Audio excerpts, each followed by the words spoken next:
Hey guys, and welcome to Gwent, the Witcher card game. My name is Jaggerous, and today I've got a ranked Radovid Control deck for you guys.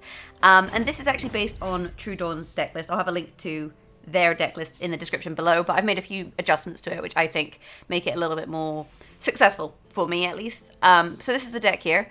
And the gist of this deck is, obviously you can see we've got a lot of cards that deal damage, so this is very much a control heavy deck. We've got a lot of removal.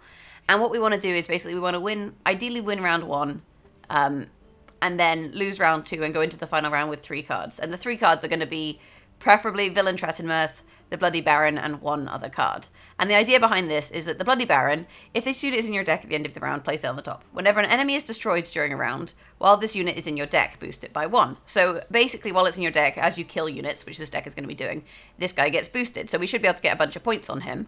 And then in the final round, we can play Villain Mirth. After 3 turns, at the start of your turn, destroy all highest units on the board. So we'll play him, we'll burn one of our opponent's cards, and then we'll have a lot of points with the Bloody Baron that are protected because he's gold. And in order to draw the Bloody Baron, what we can actually do, obviously, is he'll be at the top of our deck at the start of the round. But if we don't want him on round 2, what we can do is put him back into our deck with Sarah. Deploy, shuffle a card from your hand, can be gold, back into your deck, then draw the top different card of the same colour from your deck. So we can actually use Sarah in order to put the Bloody Baron back into our deck, knowing that he'll come to the top at the end of the round so that we can redraw him. So that's the kind of idea behind Sarah and the Baron. Now, on top of that, we have Vernon Roche. Deploy, damage an enemy by 3. If it was destroyed, spawn a blue stripe commando on a random row and repeat the deploy ability. So we're going to be using this on targets with 3 or less health to deal some damage and spawn some little blue stripe commandos. So that potentially has a value of, 18 points if we hit 2 3s and spawn 2 3-strength commandos. Fewer, obviously, if the targets have less health. Then we also have Ciri. At the end of the round, return to this unit to your hand if you lost. Like, this deck is very reactive, so card advantage is really important for the final round. Like, if you have card advantage going into the final round, it's a bit easier. Like, they can't really do anything about your Baron, for example. And the way that you play your cards is a bit more, a bit safer, basically. So I really like to run Ciri in this deck, as opposed to other gold cards such as maybe Yennefer or Yennefer Conjurer or Igni, depending on, which control strategy you really want to go for. And then silvers, like I said, we have Sarah. We're going to use her to basically put Baron back into the deck and find him later on. We have Sile de Tanserville. Deploy, you may play a bronze special card from your hand. If you do, draw the top card from your deck. As you can see, we got plenty of bronze special cards. We're not really going to be playing Frost from our hand, but we can use this to kind of get, more cards out of our deck, which is nice, in order to increase the chances of finding stuff like Bloody Baron and Villain Mirth. And alternatively, you could run Margarita if you want to have extra lock. But because Radovid, our leader, when you play him, you toggle 2 units lock if enemies damage them by 4 as well. So because we have lock and damage anyway on Radovid, I prefer this for a little bit of deck cycling and a deck thinning as well. Then we have Margarita. I have no idea how you say this. Margarita, whatever. Deploy, damage units by 2, 2, then 1. So you can use this on a single target to do 5 damage, or you can hit multiple targets, maybe make them damaged enough that you can hit them with Vernon Roche, for example. So Merteberger is really good. We have Thaler, again for card advantage. Draw the top 2 cards from your deck, keep 1 and shuffle the other back. So we can use this to try and find cards that we need, and again gain card advantage in the middle round along with Ciri. That's why I like to run both of them, because I think in this deck that's kind of important.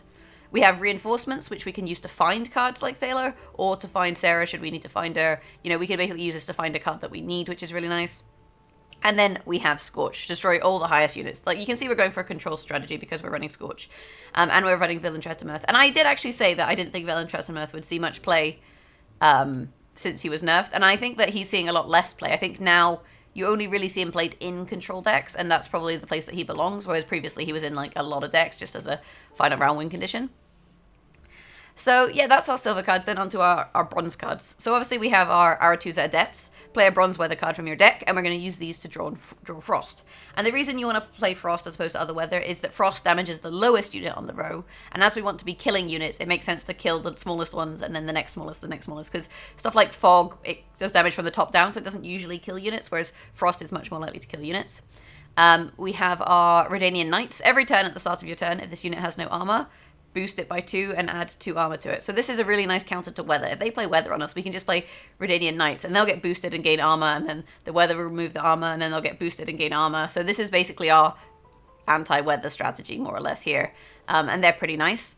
Then we have our 3 Alzur's Thunder, damage unit by 7, so this is just straight removal. Really good against stuff like trebuchets, for example, just, you know, problematic cards that are going to be buffing your opponent's units. Instead of locking them, we can just kill them. And again, that's another reason why I personally don't run Margarita. We have 1 Lacerate, damage all units on a row by 3. Fantastic against Dwarves. Fantastic against Consume monsters. So the ones that stack a lot of units on the row, this is a really nice card for that. Similarly, Arachis Venom, damage 3 adjacent units by 4, is also nice for that. We can use this again for removal. Alternatively, you could run a Stammelford Tremors here, damage up to 6 random enemies by 2. But I feel like more often than not, you have 3 units adjacent than your opponent has 6 units, especially because you're removing a lot. And then I like to run 1 Dimeritium Shackles. And this is just really good if you end up in a mirror matchup. If you have Dimeritium Shackles, you can use it to obviously lock their Baron, for example, or their Villain Threatened Mirth, and basically, you know, deal damage to their gold cards. So that's why I like to have one of these in here, just as a kind of safety condition. Because ideally in the final round, you'd have Villain Threatened Mirth, Bloody Baron, and your Shackles. Anyway, guys, if you like this deck, hit that thumbs up button. Like I say, link to True Dawn's version in the description so you can see the differences. Mostly it's stuff like Sealay, Dimeritium Shackles, and Ciri. And without further ado, I'll jump into a rank game and showcase this deck in action for you guys. There will be no negotiation. It is how I punish those who irritate me. Okay, so we're up against Ethnate, which usually means Dwarves. Dwarves is not too bad. Basically, we have like Lacerate and stuff, and Arachis Venom, all good for that. We've got Ciri, Murder, Reinforcements, and Scorch. So in terms of the mulligan, we're getting rid of Biting Frost to begin with. Aratu's Adepts can pull Frost for us. We have a Shackles, which isn't too bad, but we don't usually need that till the final round. You have to think, you know, what is my opponent going to play that I want to Shackles? We can, you know, stop their resilience, but we can also just kill their resilience. So we'll mulligan that into a Redanian Knight. And all in all, this isn't bad. We can get Sarah with Reinforcements. Ciri is nice. It would be nice to see Thaler as well, is the only thing. Potentially we pass up on an Alzur's Thunder, but I think they're too good for removing those problematic dwarfs to really want to get rid of. Unless we get rid of Lacerate. Lacerate is good in this matchup, but because we have Arachis Venom, the question is, do we need both of these? Oh, it's a tough one. I think we leave it as is. I think, like, this is not a bad hand. Because we have our locks as well, so this is all good. Going first is, you know, substandard with this deck. You really want to be going second. But if you're going first, all you can do, you can just play out a Redanian Knight in order to get the ball rolling. Alternatively, if you didn't have any, you could play, like, a Weather, for example, and just predict where they're going to put their units. Ethnate is back row and front row, usually, because she is a... Well, if it's Dwarfs, that's where they typically play. This will be... Yeah, there we go. There's Yarpin. So we can burn him, but we're not really in any hurry to do that, to be honest. So instead what we'll just do is Weather. They'll probably pull him out of the Weather, but for the time being it's, you know, a little bit of damage. It's just basically a stoller to start to see what they're doing. We can Alzur's Thunder him at the moment, which is nice. I'd imagine she'll play the dwarf that moves a unit, and she'll move him into the front row. I've got to get this stinking mess. Oh, she didn't do it. She didn't do it. So this is actually, he's going to die, which is nice. He's going to die from Frost. If we play Murder, we can get this guy down into Alzur's Thunder range. And we can get a few points off of this guy. Which is probably a good plan. Because she's not going to start buffing these yet, I don't think. And they're both 6s now as well. Although the thing is, he's an 8, so we have to be a little bit cautious of our Scorching. And there he is. So now we'll go for the Alzur's Thunder. I think we'll go for the Alzur's Thunder on Yarpin. Although Yarpin hasn't been moved, so he's going to take more damage from the Frost at the moment. So potentially we go for the target, go on the Mahakam Defender instead. Because if there's not 2 in a row, she's not going to be playing her buffs, basically. Whereas this way, you know, she's going to probably move him and he's going to get buffed. And he's actually okay getting buffed because we can burn him. So it's not really too bad for us if she does.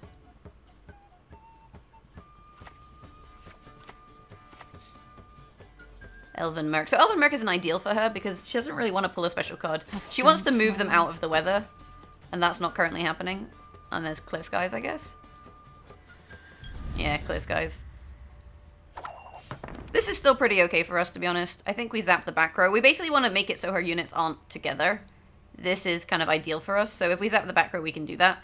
We could Arachis Venom and kill her, but, you know, she's going to stack up units in a little bit anyway. So it's not too much of a problem. The thing is, she can't really resurrect anything, so she's in a bit of an awkward spot here. Like, she has no carryover, and typically they need to win this first round in order to win. The alternative strategy is you go for the second round and go for the carryover then. Maybe she'll do that, but I think she'll keep committing, and I think we can just keep removing, basically.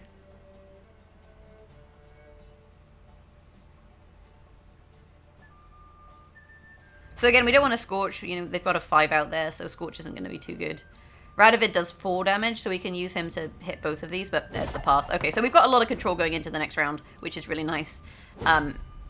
In order to keep those points down. The one thing we don't have at the moment, obviously, is Villain Trettenmirth, which we kind of do need to find, but we can try and draw him with the reinforcement. We're going to mulligan the Frost. Again, we don't need Frost in hand. Effectively, what we want to do is try and find it. Seeley is nice because we can, again, use her to draw a card. So potentially what we do we Seeley first? This is the question. Nah, I think we reinforcements. This is a play that we can make now. So we can reinforcement Sarah onto the back row. You want to tickle me? Then put the Baron back into the deck. And we pulled Roche. That's not Villain Trettenmirth, so that's a little bit awkward. But maybe we can find him with Seeley, for example. Or at least try and thin the deck a little bit. Any hooch left? Okay, so here we start to see the buffing. We're going to put Ciri out. Ciri's really nice. You know, we don't intend to win the round, so we'll have her in the final round. But we have the potential to start to damage them here. And actually what we can do now is we can use Seeley to play Arrakis Venom and damage them into a Frost. Frost isn't ideal, but it's not terrible. And again, killed another unit, which is pretty nice. We ought to help one or the other. Cool. So we're just going to straight Frost the middle row. Basically, we're just trying to drain her cards and stop her from having resilience. Or big units that she can resilience. That is annoying, but not the end of the world. We could lock and damage them. That's potentially an option. Bear in mind, we need to have 2 cards for the final round. But I'm worried that she's going to give them resilience. And if she gives them resilience, that's going to be annoying. Last rate's not that good here. The alternative is we pass, but I don't think we need all of these cards for the final round. So let's just go for the last rate for now. It'll remove their armor. It's not really that useful at this stage, other than, you know, letting our Frost hit a target. But effectively what we want to do here is have cards played. There's a Thunderbolt Potion. And effectively, I think the safest strategy here is probably to pass. We could Radovid, but there's no point in locking any of these because they're not being kept on the board. And we could Scorch, but we're probably better doing that in the final round in case she carries something over. I mean, we can get 17 out of a Scorch, but that's not going to catch us up with her. It's just going to drain more cards. So potentially, I think we pass here. And we don't have targets for Vernon either, which is kind of awkward. There's going to be a... There, and now Adrenaline Rush is coming out. 100%, it's a double lock. There it is. The 15 and the 17. And this is what I expected her to do, but I didn't want to play any more cards, because like if I Scorched, I needed 2 cards for the final round, so I couldn't play Scorch, and I couldn't lock now because she hadn't done it yet. This is actually okay, even though she's carrying over quite a few points. If we find Villain Trettenmirth especially, we'll basically be able to burn them. There's Baron, and... Oh, I think we mulligan Ciri here. Aretuza Adept. Not quite what we wanted, but not the end of the world, I don't think. Maybe it is. We'll see. We can't burn one of these, obviously. The problem is she's going to be able to lightning potion them. She's going to be able to buff them right up. And that's going to be kind of annoying. We have a bit of damage in hand, and if she plays small units we can target, that's going to be good for us. If we had Villain Trettenmirth, this would actually, you know, not be a problem whatsoever. As you wish, my lady. Right, we'll play this out on the middle row. Start to whittle them away.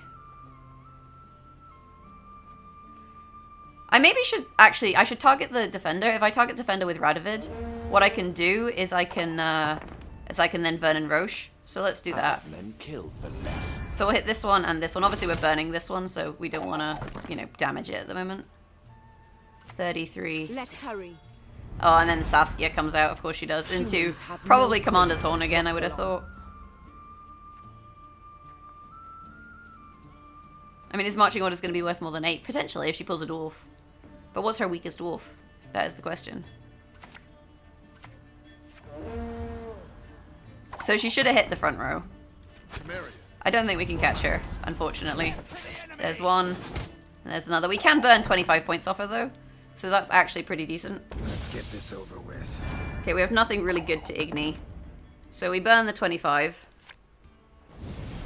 I don't think we quite have enough. We've got 35 points. Oh, we do! We win by... Oh, feels good. We win by a couple. See, Villain Tretimurth would have been really nice here, but I didn't think we quite had the edge, but it turns out we do. So that's pretty nice. And the thing is, like, her Igni wasn't really worth it. It was only worth 4 points because we didn't really stack anything. So that's a GG. Look at that. Feels good. I wasn't sure that I had it there because of the carryover. We'll send a good game. And because we didn't get to lock the other ones. And then we'll jump into a new game, basically. And I'll show you guys this deck once more in action. You want peace? Fight for it. I've had men killed for less.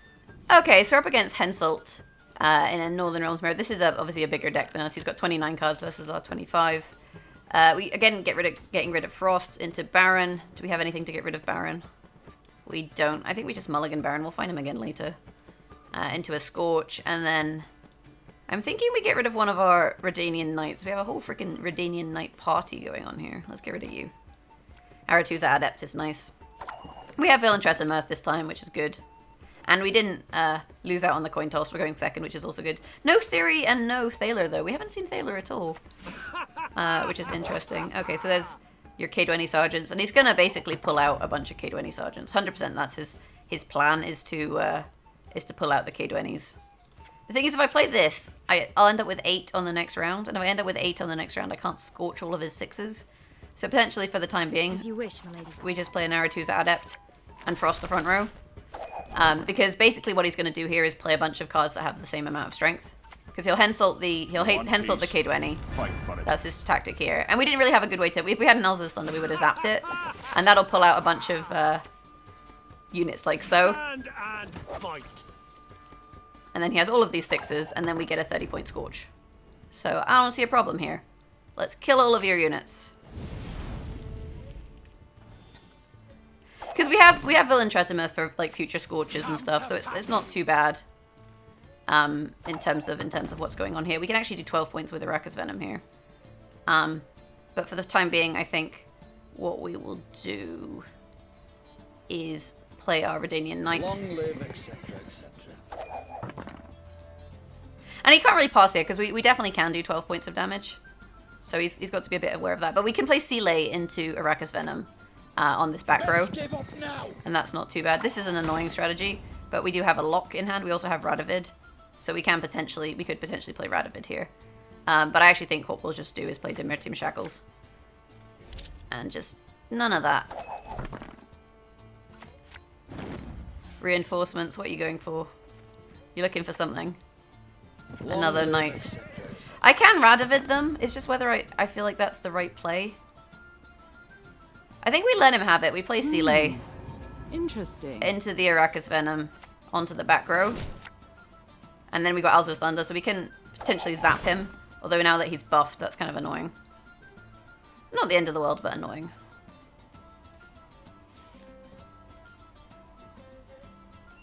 The problem is there is not currently a good second target to...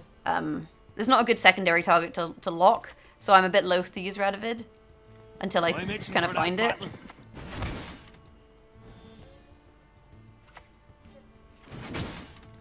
I took my armor, but he's going to get buffed, so that's kind of not great for him. What do you do? Remove armor, blah, blah, blah, blah, blah. I'm just wondering if we let this happen. I think we lock it, right? He's looking to basically keep doing this. So potentially I think we just play this. Checkmate. And we'll just lock this one. And lock this one. Because he could have unlocked this one. So if he was going to unlock something, he would have played it by now. Although I guess he would have known I would have locked it again. So maybe he was waiting for that. There's Margarita into the unlock. But we can now Alzos Thunder this one, so that's fine too. You can tell that his strategy is really reliant on this unit. Based on the kind of amount of effort he's put into keeping it alive. This'll be quick and painful. 35. So we can do 2, 4, 6, 12. We can do 12 with a lacerate. So I definitely want one of these to die. So we'll hit one of these. We'll hit the Dunbanar Heavy Cavalry. Then we'll hit this guy. And then we'll hit him again. Because that way he dies and we buff the Bloody Baron. I guess I actually could have hit the Dunhag Heavy Cavalry. That probably would have worked. He's going to spores my knight. Which is, like I say, a shame, but not the end of the world. We'll play another knight. We got a second one. Best give up now. So not too worried. I probably should have played that in maybe a different row. There's the pass, so we get the round, which is really nice. So now we can pass, and then we have Villain Tretamurth for the final round. We have a Lacerate in hand, which probably isn't too useful now, because I don't know how much row stacking he's going to do, considering he's played both his Temerian Foot Soldiers and his Witchers. There's Baron. There's Thaler. So we want to hold on to Baron. We can't put him back. But Thaler's really nice. We'll get rid of Lacerate into an Elzer's Thunder. Okay, that's not too bad. So we can get ourselves some card advantage here with the Thaler. Oh, and a Ciri. Nice. That is pretty nice. That is a pretty nice pull.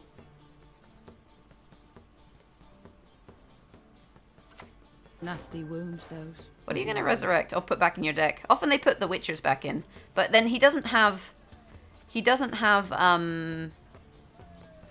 What doesn't he have? He doesn't have reinforcement. So he's going to try and find the Witches for his final round. That's going to be the play, to be honest. Did he just put reinforcements back in the deck? Did he leave a Witcher out? I think he put all 3 Witchers back in. Yeah, he did. But then reinforcements must still be in here. Oh no, he put reinforcements back in the deck. So I guess he's going to try and find reinforcements, and that's going to be his victory condition.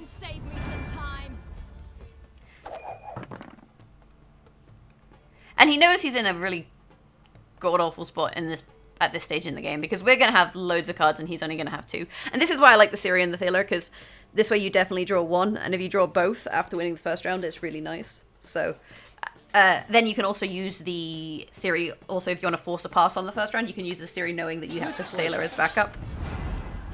Okay, so I guess he's buffing his Witchers.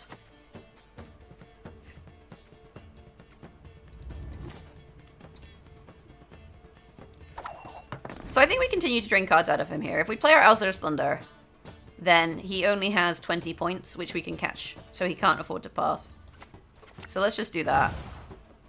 And then we're gonna get Ciri back, plus 1 more card.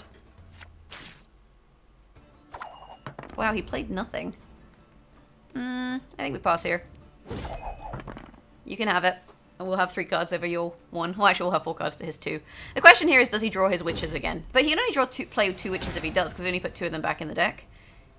I don't really know why he put reinforcements back in the deck. Like, you may as well put 3 Witches, because if you draw a Witcher, you play your other Witches. Whereas, yes, you can use reinforcements to find your Witcher, but, you know, there'd be a thing in the same position, if that makes sense.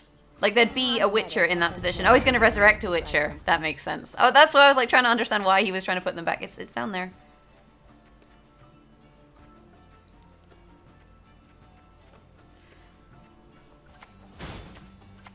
Now that's the kind of negotiating I understand.